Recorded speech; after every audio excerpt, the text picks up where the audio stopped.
ये जैक कोई अपने माँ बाप का सातवां बेटा था। 7 भाई बहन थे इनको। एक दिन ऐसा होता है जैक कोई के घर पर, ये 5 साल का होता है। कितने साल का? 5 साल का। ये अभी तक परमेश्वर को नहीं जाता, बैप्टिस्ट होता है। आपके और मेरे जैसा विश्वासी नहीं होता। 5 साल का होता है और उसके घर में ट्रक आता है, और जब ट्रक आता है तो ये खुश हो जाता है, वाह mummy something is coming new, कोई तो चीज नहीं आ रही है हमारे घर में। तो जब ट्रक आता है तब उसको मालूम पड़ता है कि सारा सामान उस ट्रक में जा रहा है, टीवी जा रहा है, फर्नीचर जा रहा है, ये जा रहा है, वो जा रहा है, घर खाली हो रहा है। ये रोता है, मम्मी ये क्या हो रहा है हमारे साथ, मम्मी को भी नहीं मालूम होता है। फिर सब ले जाने वाले बोलते हैं कि आपके हस्बैंड ने ये सब कुछ गैम्बलिंग में उड़ा दिया। कुछ महीनों बाद 4 व्यक्ति आते हैं इनके घर पर और घर देखते हैं। जैक कोई की वाइफ बोलती है हमको घर नहीं बेचना है।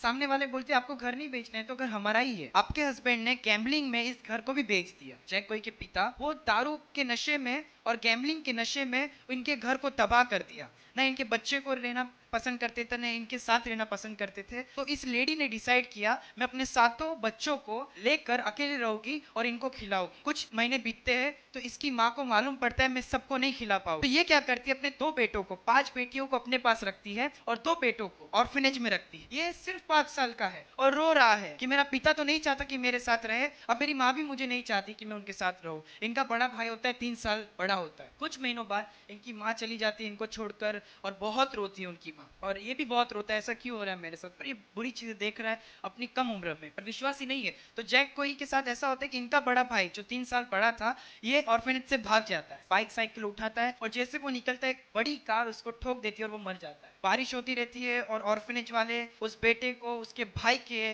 फ्यूनरल में लेके जाते हैं, और उसका भाई रो रहा है कि बाप ने छोड़ दिया, माँ ने ऑर्फेनेज में रख दिया, आज मेरा भाई भी मर गया, आज मैं अकेला। 9 साल वो ऑर्फेनेज में रहता है, 17 साल का अब हो जाता है। अब इसको मालूम नहीं है परमेश्वर के बारे में, इसको मालूम नहीं खुदा क्या है, खुदा कौन है। फिर ऐसा होता है ये भी अपने पिता के जैसे दारू की नशे में पड़ जाता है, और ये इतना दारू पीता है, इतना दारू पीता है कि इसको पेट का अल्सर हो जाता है। डॉक्टर बोलते हैं अभी एक सिप भी तू पिएगा वो तेरी आखिरी सिप होगी और तू मर जाएगा। तो ये डिसाइड करता है, रेजोल्यूशन लेता है कि अब मैं नहीं पीऊंगा, अब मैं छोड़ दूंगा। तो ये क्या करता है, पता करता है कि उसकी माँ कहाँ पर है, उसकी बहनों कहाँ पर है। ओक्लाहोमा वो एक सिटी का नाम है, वहां पर फिर वो गया, अपनी माँ के साथ रहा, बहन के साथ रहा। तो कुछ महीनों बाद वो फिर से दारू पीना लग जाता है, और अब की बार ये बहुत सीरियस हो जाता है, जैसे डॉक्टर ने कहा था अगर तू पिएगा तो तू मर जाएगा, बहुत सीरियस हो जाता है। इसको एम्बुलेंस में अस्पताल लेकर जाते हैं। तो ये कहता है कि परमेश्वर, O God don't let me die, please give me one more chance, I don't want to go to hell. ये कहता है परमेश्वर मुझे मरने मत दे, मुझे नर्क नहीं जाना है, मुझे बचा ले। उसी एम्बुलेंस में परमेश्वर क्या करते मालूम है, उसको तुरंत चंगा कर देते हैं। बोलो तुरंत चंगा। पेट का अल्सर हो गया है और वो मरने पर है और तुरंत चंगाई मिल रही है उसको। आगे ऐसा होता है कि उसने डिसीजन ले लेता है, फिर कुछ महीने बाद दिल की मानता नहीं, फिर से पीता है रात को, और वो बहुत उसकी हालत खराब हो जाती है। एक रात फिर वो चाहता है कि मैं पीऊं, बट 3 बजे रात को परमेश्वर आवाज लगाते हैं, और परमेश्वर का आवाज उसको यूं मिलता है, यीशु मसीह कहते हैं, then he heard a voice, this is your last chance. Voice said I will call you, I have called you several times, I am calling you now for the last time. Yeshu Masih ने उससे कहा, मिलकर कहा कि देख Jack कोई, तुझे बहुत मौके दिए पर ये तेरा आखिरी मौका है। ये कहता है परमेश्वर को, खुदा मुझे संडे तक का मौका दे, मैं सब कुछ निपटा दूंगा। क्योंकि ये आवाज सुनता है वो उड़ जाता है, वो सो नहीं पाता, वो घुटने पर आ जाता है, अरे खुदा ने आवाज लगाया। ये डिसाइड करता है कि मैं चर्च जाऊं। तो ये ऐसे एक चर्च में जाता है जिसको उसको नहीं जाना चाहिए, but by the grace of God चले जाता है। वहाँ पर टीचिंग्स बराबर नहीं होती, वहाँ पर कहते हैं होली स्पिरिट का एनकाउंटर नहीं होता, बोले तो टंग्स पर विश्वास नहीं करते हैं, बोले तो चंगाई पर विश्वास नहीं करते। तो ऐसी ऐसी चीजें। तो वो चर्च में जाता है और कुछ महीने बाद उसकी सिस्टर कहीं और चर्च में उसको लेके जाती है। तो परमेश्वर का काम तो आपको मालूम है, अगर किसी बंदे को वो चाहता है तो वो चाहता है। वो प्रीचर आता है और बोलता है, तू क्या, तेरे को पवित्र आत्मा मिला क्या, तू अन्य भाषा में बोलता है क्या, तुझे पवित्र आत्मा का बैप्टिज्म चाहिए। ये डर जाता है, वो बोलता है देख भाई, मैं मेरे पास पवित्र आत्मा का दान नहीं है और मुझे चाहिए भी नहीं। क्योंकि वो एक ऐसी कलीसिया में जाता है जहाँ पर उसको सिखाया नहीं जाता। तो ये बोलता है नहीं, बाइबल कहती है, बाइबल के अनुसार है। ये बोलता है नहीं, बाइबल के अनुसार नहीं है। तो ये बोलता है ठीक है, अगर बाइबल के अनुसार नहीं है तो आप आना, और पवित्र आत्मा का इंटाउंटर आपको नहीं मिलेगा, बस प्रेरित हो काम पढ़ के आना। तो ये बोलता है ठीक है, पढ़ क्या होगा। तो ये जाता है अपने वो पास्टर के पास जो वो बताता है कि ये सब कुछ नहीं होता। तो पास्टर बोलते हैं देख, वो चर्च में मत जाना, वहां पर जादू तो ना होगा तुम्हारे ऊपर, अब मत जा। पर इसके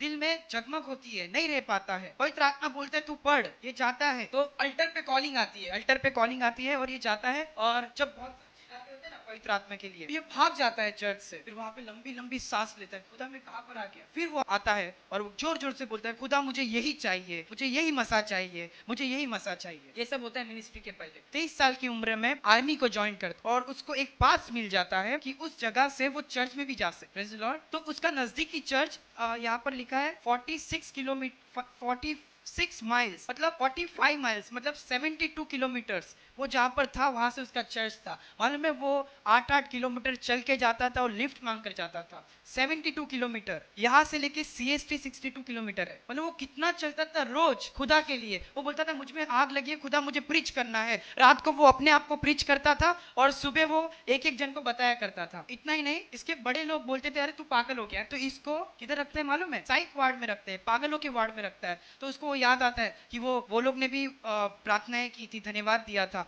तो ये भी क्या करता है, धन्यवाद देने लगता है। तो और एक पागल आता है और परमेश्वर उसको ठीक कर देता है उसी समय पे, पागल के वार्ड में भी। हालेलुया। फिर इसको वहां से निकाला जाता है। इसको प्यार हो जाता है एक लड़की से, वो क्रिश्चियन होती है।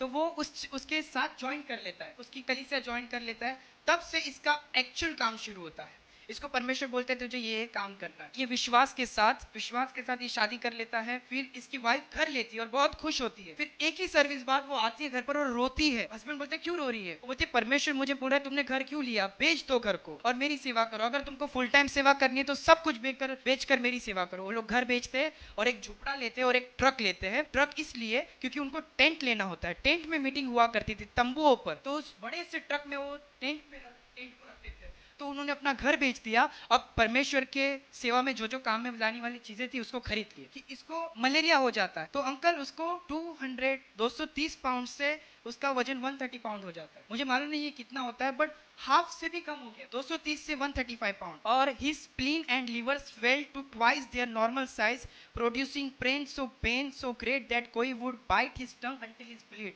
उसको इतना दर्द होता है मलेरिया से कि वो अपनी जबान को चबाता है जब तक खून ना निकले। ये बीमारियों से होकर जाता है, कभी अल्सर हो जाता है, कभी ये हो जाता है। कोई पागल बोलता है इसको, पर ये क्या करता है, नहीं खुदा मैं तेरी सेवा करूंगा। ये सेवा करने जाता है, ये बोलता है खुदा मेरे को तो सेवा करनी है, ऐसा क्यों हो रहा है? खुदा बोलता है तुझे मैं किस लिए बुलाया है? खुदा बोलता है प्रचार करना है, तो जा और प्रचार कर। मालूम है सिर्फ 38 साल जीता है और आज उसकी किताबों में नाम है। क्यों? ये उसी हालत में जाता है प्रचार करने और तुरंत ठीक हो जाता है। और मैं प्रचार स्ट्रीट पे करता है, रास्ते पर करता है और 3 लोग उस पर विश्वास करते हैं। परमेश्वर पर रास्तों पर प्रचार कर रहा है और सब लोग जा रहे हैं और वहीं पर 3 लोगों ने उद्धार पाया। फिर ये टेंट लेता है, तंबू में सेवा करता है और तंबू में बड़ा भयानक तूफान आता है। तो ये रोता है और जाता है अपने प्रेयर रूम में और खुदा को बोलता है खुदा ये तूफान रोक दे। मालूम है जो भयानक तूफान था वो रुक जाता है। इतना ही नहीं पर हजारों लोग उसके तंबू में मीटिंग चलती होती है और वो छोड़कर दुआ करने जाता है। वो जब आता है तब एक लेडी हार्ट अटैक से मर जाती। लोग वो हो जाते बाप रे what happened, what to do next, क्या करे अभी? ये बोलता है कोई बात नहीं, ये खुदा का घर है, खुदा ठीक करेगा। वो उस लेडी को उठाता है और यीशु मसीह के नाम से बोलता है, वो जिंदा हो जाती है। ये चेक हुई।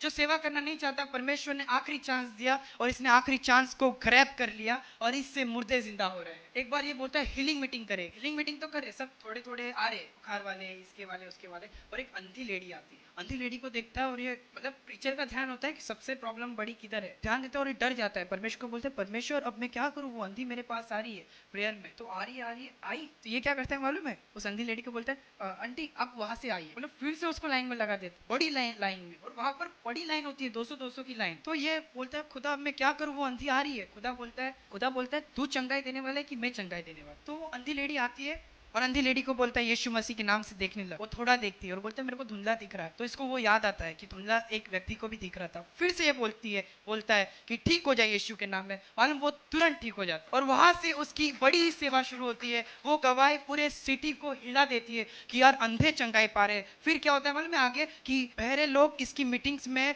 सुनने लगते हैं, गूंगे लोग इसकी मीटिंग्स में बोलने लगते हैं, अंधे लोग इसकी मीटिंग्स में देखने लगते हैं। इतना ही नहीं, इसने क्या किया मालूम है, घर तो चला गया तो इसने क्या किया मालूम है, फेथ होम करके एक घर बनाया। फेथ होम में उसने मेडिसिन नहीं रखी, सारे बीमारों को लाता था और वहां पर मेडिसिन नहीं देता था। लोग बोलते अरे तू पागल हो गया है क्या? और ये क्या बोलता था, जहां जहां मैं टेंट लगाऊंगा ना वहां से इस बीमारों को वहां पर लेकर जाऊंगा और जिस किसी को खुदा चंगा करना चाहेगा वहां पर चंगा करेगा। और मैं हर अस्पताल में इसकी एम्बुलेंस खड़ी रहती थी और ये बोलता था जहां जहां मेरी सर्विस पुलिस रहेगी, अस्पताल वालों के पास एम्बुलेंस मैंने रखी है, वहां पर बीमारों को बिठाओ और मेरे रिवाइवल में लेकर आओ और खुदा चंगाई देगा। इसको जेल खाने में डाल देते हैं। और अंकल जेल खाने में डालते तो बॉन्ड कितना लगता है मालूम है उसको? $5,000 का। कब? 1956 में। मतलब आज से 70-80 साल पहले $5,000 मतलब कितना होता है मालूम है? आज 83 रुपीस चल रहा है, मतलब 4,15,000। 80 साल पहले 4,15,000 लगे। कोई जॉब नहीं मालूम है, लोग खड़े हुए और बोलते इस खादिमों को नहीं, खादिम को। कितना पैसा हो गया? 4,15,000 मतलब तब 80 साल पहले। और इसको निकाला जाता, कब निकलता है ये? 1956 में। और 1957 में ये मरते। 1956 टू 1957 एक साल में, एक दिन में 3 मीटिंग लेते थे। शाम की मीटिंग 6 की, सुबह 5 बजे खत्म होती थी। ये पतले थे और मोटे हो गए क्योंकि उनका कोई टाइम फिक्स नहीं था। एक दिन में 3-3 मीटिंग, क्योंकि पागलपंती। खुदा मुझे एक साल में लेने पर है, मुझे जितनी हो सके उतनी मीटिंग करूंगा, जितनी चंगाई हो सके उतनी चंगाइयां करूंगा। कब खाते थे कुछ मालूम नहीं। इनका पूरा सिस्टम बिगड़ गया क्योंकि इनके दिमाग में एक था कि खुदा मुझे एक साल में ले लेने पर है, अब जितना काम मैं कर सकूं उतना करूंगा। एक दिन में 3-3 मीटिंग, बोलो ना 5-5 घंटे की 3-3 मीटिंग। ये हाँ लिखा है कि एक दिन में 1 घंटा सोते थे, 365 दिन सिर्फ 1 घंटा, क्योंकि इनको मालूम हो गया था कि अब मुझे एक ही साल जीना है। मालूम है, जिस किसी सिटी में जाते थे ये, वहां पर लोग आते थे और चंगाई के लिए उनको उठाते थे, उठो मुझे चंगाई दो। और बहुत से लोग हो गए तो उठाते थे, और थोड़े लोग होते तो रुकते थे कि वो उठ जाए तो मुझे चंगाई दे। मालूम है, सिर्फ 1 घंटा सोते थे दिन में, क्योंकि इनको 3 मीटिंग करनी होती थी। खुदा आपको आशीष दे।